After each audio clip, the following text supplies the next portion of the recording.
लद्दाख में हिंसक झड़प के बाद भारत में चीनी सामानों के बहिष्कार की मुहिम शुरू होने से ड्रैगन इस कदर परेशान है कि अब वह टिड्डियों से भी उम्मीद लगाए बैठा है। वह मन्नतें मांग रहा है कि भारत पर हमला करने वाले टिड्डी दल इतना नुकसान कर दे कि भारत चीन के खिलाफ ट्रेड वॉर न कर सके। साथ ही चीन की सत्ताधारी कम्युनिस्ट पार्टी के मुखपत्र ग्लोबल टाइम्स ने लिखा है कि टिड्डी दल से हमले से यह साफ हो गया है कि भारत चीन के खिलाफ ट्रेड वॉर शुरू नहीं कर पाएगा। हालांकि भारतीय विश्लेषकों का कहना है कि वह भारत को पाकिस्तान समझने की भूल कर रहा है। वहीं ग्लोबल टाइम्स ने कहा है कि दूसरे देशों पर पहले हुए टिड्डी हमलों के असर को देखें तो इसका भारत की अर्थव्यवस्था और कृषि पर भारी असर होगा। टिड्डी हमला उम्मीद से अधिक गंभीर है और इसे नियंत्रण के लिए बहुत अधिक प्रयास करने की जरूरत होगी। इस लेख में यह भी कहा गया है कि टिड्डी के अलावा कोविड-19 से भी भारतीय अर्थव्यवस्था पर बहुत बुरा असर हुआ है। कई रेटिंग एजेंसियों ने भारत की रेटिंग गिरा दी है।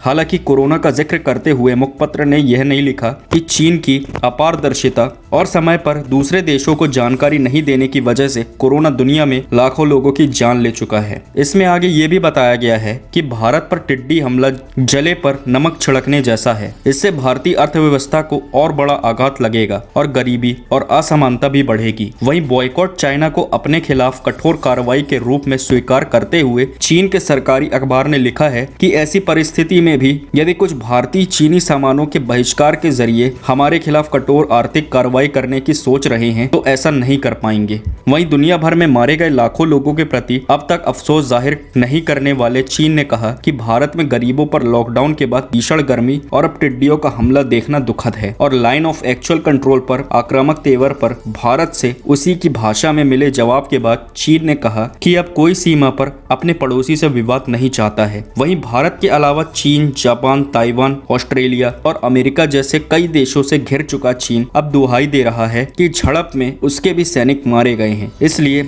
अब तनाव बिल्कुल न बढ़ाएं। बता दें कि ग्लोबल टाइम्स में इसमें आगे लिखा है कि हम समझते हैं कि कुछ भारतीयों में राष्ट्रीयता की भावना अधिक है, लेकिन यह भी समझना चाहिए कि सीमा विवाद से दोनों तरफ के सैनिक मारे गए हैं जिससे नुकसान हुआ है और अब यह समय तनाव कम करने का है। इस लेख में आगे यह भी कहा गया है कि कुछ चीन विरोधी समूह और नेता चीन के खिलाफ कठोर कार्रवाई से लोगों का ध्यान घरेलू समस्याओं से हटाना चाहते हैं, लेकिन वे इस बात को नजरअंदाज कर देते हैं कि भारतीय अर्थव्यवस्था में इसकी ताकत नहीं है। उन्हें यह समझना चाहिए कि उनका देश आर्थिक टकराव को लंबे समय तक नहीं चला पाएगा। तो पीपल्स, आपकी क्या राय इस बारे में मुझे नीचे कमेंट बॉक्स में बताएं। साथ ही इससे जुड़े सारे अपडेट्स पाने के लिए जुड़े रहें हिंदुस्तान मिरर के साथ। धन्यवाद।